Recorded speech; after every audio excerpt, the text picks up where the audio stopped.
So contingency maps first. A contingency map is an informational kind of visual that helps a person know what the consequences are for good behavior versus not so good behavior. And this was first reported by local folk. This was Ken Brown's master's thesis. Does anybody know Ken Brown besides Deborah? Deborah and I were talking about Ken during lunch today. Ken is a behavior consultant here in the Lower Mainland. He used to work for CBI consultants, and now he's working privately.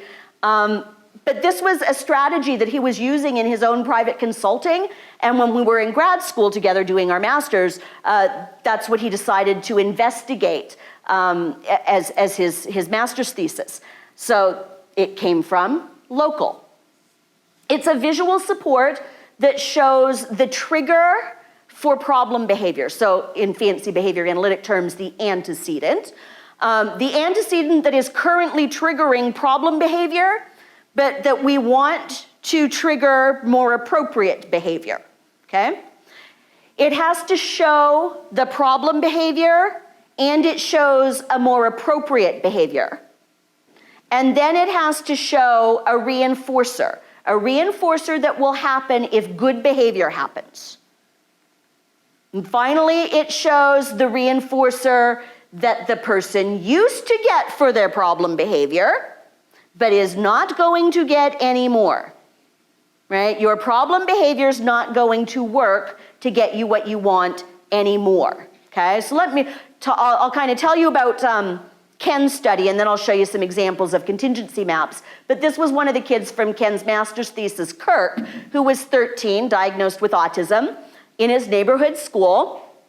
Didn't really initiate a lot of interactions. He would kind of interact with peers during group activities, spoke in sort of short phrases, short sentences, academically at about a grade 2 level on a modified curriculum, so not meeting grade level expectations. And his problem behavior was extreme lack of initiation during academic tasks. He was extremely prompt dependent. So he would do the work, but then when he finished the work, he would sit forever until he got an individualized invitation to turn his work in and receive the next assignment, right? And at one point, they kind of clocked it to see how long really will he just sit there staring at the wall, and it was over 30 minutes, right? So that's how prompt dependent he was. He would sit there all day if nobody said, oh, excuse me, but you may turn that in now. And he was fine doing the tasks. It wasn't an issue of not doing the tasks. It was just he was so dependent on somebody saying, and now it's time to walk over there. And now it's time to give it to the teacher. And now it's time to sit down. He was so prompt dependent. They tried a whole bunch of interventions. They tried fading the prompts. They tried visual schedules.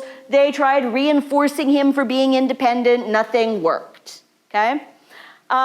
So in terms of the study, right, because you have to set things up for a study, they looked at the intervention contingency maps in 3 different tasks: during math, during keyboarding, and during printing. And one contingency map was made for each of those 3 tasks. The contingency maps all looked the same. And then Ken Brown provided training to the EA. The EA implemented the intervention in the classroom, but Ken taught her how to do it. So he gave her an instruction sheet. He described how to use the contingency map. They role-played how to use the contingency map. He gave her feedback, and then she just went in and implemented it with the kid. So here's what one of the contingency maps looked like. They all looked the same except for the antecedent, right? So this is the when you finish computer one, but there was a when you finish math and when you finish printing. Otherwise, they were the same. If you sit, right, remain at your desk waiting for a personal invitation, and don't bring your work to the teacher and say finished, you will not get a treat, cracker, broccoli, or juice. This is the only kid I've ever known who is reinforced by broccoli. We'll take it, right? Reinforced by broccoli, by all means, go ahead. Or, so here's the problematic path. So no longer are good things happening if you just sit there and do nothing. However, when you finish computer, if you get up and bring your work to the teacher and say finished, you will get a treat, cracker, broccoli, or juice, right? Why are they using treats? because at this point, that's the only thing that was reinforcing to him. Is he gonna get treats forever? No, right? But for now, we need to make sure he's reinforced. And hey, part of it is broccoli, so we won't complain too much. All right? So the way that the research went is that they implemented it in one class first. When that class improved, they implemented it in the second class. When that class improved, they implemented it in the third class. It's a research design that helps us prove that it's the intervention that led to improvement and not, the stars aligning or something. So that's what they did, but I'm not going to explain the graph any more than that. But what they did, so they took baseline data, and this is latency in seconds. This is how many seconds did Kirk sit there and do nothing after finishing his work, and they set a 3-minute ceiling. If at 3 minutes he hadn't done anything, they called it, right? So during baseline, he never got up. He sat the whole 3 minutes every time. Then they tried just a verbal contingency. A verbal contingency is, okay, Kirk, now here's how this is gonna go. When you're finished your work, if you sit here and you don't go tell the teacher that you're finished, no treat for you. But when you're finished, if you get up and give your work to the teacher, you get a treat, okay? All right, go ahead. So they did that, and oh look, didn't work. One day here it worked, I'll explain that in a sec, but right, didn't really work. This is where they gave him the contingency map, and this is, first day, he sat for 3 minutes. Second day, he immediately got up. Third day, he sat for almost 90 seconds, and then after that, within 30 seconds, his butt was off the seat and he was turning his work in. Right? They made it abundantly clear what the expectation was, and they let him know what reinforcement he would get for doing so, and it was reinforcing, right? He liked the broccoli. Odd child. Right? Same thing here for keyboarding. Once they implemented contingency mapping, it worked. This is that day where they were still doing a verbal contingency, and what I suspect is that he generalized a little bit, but it wasn't enough to hold until he got the contingency map. It wasn't really across all 3 of those classes until he got the visual that it worked, right? And when they used the visual, they just held the visual out and they did the same verbal. Okay, Kirk, it's time to work. If when you're finished, you sit and you don't give it to the teacher, no treat for you. If when you're working, you finish and you give it to the teacher and say done, you get a treat. And then they left the visual on his desk. That was it, right? So again, a fairly simple intervention, but it provided more information than just this is what's happening. More information than just a schedule, okay? This is another contingency map. This is one that I made for a student around eating lunch. So this is Darren. And when Darren was in kindergarten, Darren didn't like to eat his sandwiches. Darren would just scarf down his cookies and throw away all of the rest of his food. Now, Darren's mom never made him food for lunch that he didn't like. She always made sure that his lunch food was stuff that he enjoyed. But, cookies are more preferred than anything.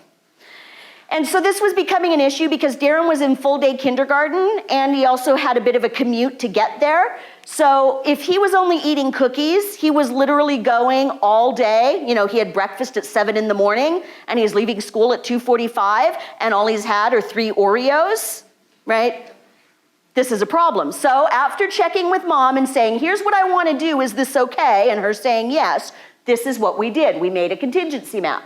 He was still using object cues at this point. I wasn't quite sure that this was going to work. He had been exposed to picture communication symbols, so I thought, well, we'll give this a try. So on the first day, his aide and I had gone over how she was going to use this. The aide had a laminated board. The kids got dismissed at lunch. The aide sat Darren down at a table in the classroom and put this in front of him. He's not a signer and he's deaf. And so she pointed to lunch, and she pointed to the lunch picture. She pointed to eat sandwich and nodded her head yes. Darren understood that. And she pointed to cookies and nodded her head yes. And I do believe on that first day he pointed at the cookies. He was all over those. Then she pointed to lunch and pointed to throw sandwich and shook her head no. Pointed to throw cookie, shook her head no. And he watched this with great interest. And she was sitting just kind of behind him, and he looked up at her, and he looked back at it, and he kind of pushed himself away from the table. So she grabbed the contingency map, held it up in front of him as he started to walk to his locker. So she followed him.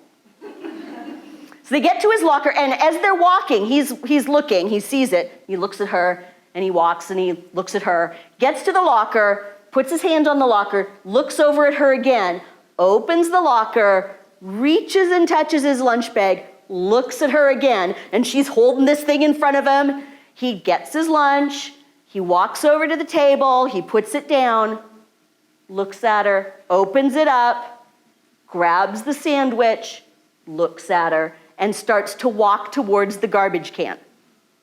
So she grabs the cookies, she's still got the map in her hand, she's walking over, she's got this, she's got the cookies. She gets over, he's standing at the garbage can like this. Right, tell me he does not understand what's about to happen here. Right. He's gonna see, is this a put up or shut up kind of thing? Are you really gonna follow through with this? So he's holding his sandwich over the garbage can, looking at her, she's got this contingency map in front of him, and she holds the cookies out over the garbage can, and they stand there for about 5 seconds. And he lets go of the sandwich. And she let go of the cookies, and he hit the floor. He was not a happy camper. And we were prepared for that, right? And we were prepared that he might not eat, and his mom said it was okay, he was only eating 3 cookies anyway, not gonna kill him. So he's on the floor, he's crying. She went, "You threw your sandwich? Cookies in the garbage too. Oh well, what's on the schedule? Playground, let's go." No, off they went. Sounds like we're horrible people, I know. Day 2, lunchtime. Sits down at the table, does the whole thing again, points through. Yes to eating, no to throwing. He gets up, he walks to his locker, he grabs his lunch bag, he takes it to the table, he sits down, he opens it up, he eats his sandwich. Day 2. Darren ate his sandwich every day for months, to the point where we faded the contingency map, right? He knew what the rules were, this was all cool. Mom started doing the same thing at home too. Hey, if I can get him to eat there, great. And so this was no longer a problem until one day, his EA was sick. That was the day Darren learned you can't trust adults, because the adults talk. He tried to throw his sandwich when there was a sub, but the sub knew what to do, and the cookies went in the garbage can. And so Darren learned, you cannot trust adults. They will talk. That's Darren and his lunch. Otherwise, that boy, no problem eating. This is another example of a contingency map I made for a client. This was a young lady who was not a morning person. She did not wake up well. She had 2 teenage sisters and then her parents. And this young woman, she was probably about 8 or 9, but every morning when she woke up, nobody had even talked to her yet. Her eyes opened and she started yelling at people. "Shut up! Leave me alone!" She just like sit in her bed yelling at people who hadn't even interacted with her, right? But she knew it was morning was coming. She didn't want these people talking to her. So we made a contingency map for her that said, when I wake up, if I speak kindly or say nothing, which is also an option, you don't have to talk to anybody. How many of us are like, don't talk to people in the morning? Yeah. And if she does that, she could use the iPad during breakfast, right? It was a family where everybody was coming and going. It wasn't a sit down and have a conversation breakfast. They were fine with that. However, if she woke up and said mean things or yelled, there was no iPad during breakfast, right? So we made this. We had it in a little like plastic stand that sat on her night table. Her mom reviewed it with her before bed and then positioned it so that basically when her eyeballs opened, it was there. I mean, if we could have projected it on the ceiling so that when she woke up, I'm sure we would have. But it was right there. And again, you know, we had a couple of days of her not speaking so kindly and not having the iPad, and that helped her to understand, right? Because that's the other thing. Sometimes we try to sort of make individuals experience the consequences and then they'll learn. but they don't have all the logic of the consequences. So if we do something like this, it's providing a visual, the logic of the consequences. This is why you don't have iPad. This is what you need to do to get iPad, right? Sometimes they still have to experience the consequence. That's okay. Most of us learn stuff by experiencing the consequences, right? Tequila, lots of it on a work night. Probably not a good idea. If you do that once, you come into contact with that consequence, you're not likely to do it again, at least for a long time, right? Yeah. One more contingency map example. This one was at the pool. Also Darren. I used a lot of these for Darren. They worked quite well for him. Darren was often, I'm gonna seize every opportunity I think I can seize until somebody tells me otherwise, right? Live life to the fullest, that's Darren. So at the pool, he would go head first down the slide. The people at the community pool do not like that. That is a rule. And so we made this, you notice that it's very heavily laminated and that there's a lot of space around. That's because I laminated it through about 7 times and cut it with a really wide border. That way it doesn't ever get wet. And you see this little bit of red here? That's some rubber tubing, it floats. I made my aides wear this in the pool. So if they took Darren swimming, they wore this in the pool, and there was a communication board on the other side. So Darren could say if he wanted to go in the hot tub or in the little spouting pool or where, right? So he had a communication board on one side, and then the aides had this on the other. So Darren gets out of the pool, he wants to go to the slide. The aide stands at the bottom of the slide with him and points through. Now he's had contingency maps, he knows how the rules go. And so here we are at swimming, feet first. Yep, that's good. Then you get to swim, head first. You're gonna either sit, if there are other kids at the pool with us, we're not hauling them out of the pool, you're gonna have to just sit and watch them. Or if it's just him and an aide, we're in the car going back to school, but swimming is over. So the first day we're at the pool with this, aide comes back and tells me, so how'd it go? Well, he went to the stairs, she showed him, he gave her that look. We know the look. He got up to the top of the slide and she's standing there holding this thing up like this, right? Boy, you better remember. And he looked at her, laid down and went head first. Because, he was a 7-year-old kid and that's what he's gonna do. And so she got him and, well, you're finished now. And they had to go and they dried off and put on their clothes and they were waiting because there were other kids and they had to sit on the little bench outside the pool and they could watch through the window and see all the fun that everybody else was having that he wasn't having because he broke the rules. And if you break the rules, you're not allowed in the pool. Never did it again. Never did it again, right? Always still reminded him, because he's a kid where if you didn't remind him, he'll take that, like maybe that's not something I need to worry about, right?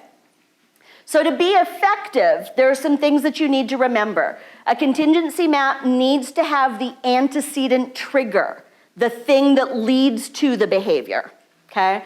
It needs to have identified the reinforcer, the payoff for the problem behavior. So for example, when Darren went down the slide head first, he used to just continue swimming. That was the payoff. Like, that's the reinforcer. I gotta go down head first, I get to swim, no big deal.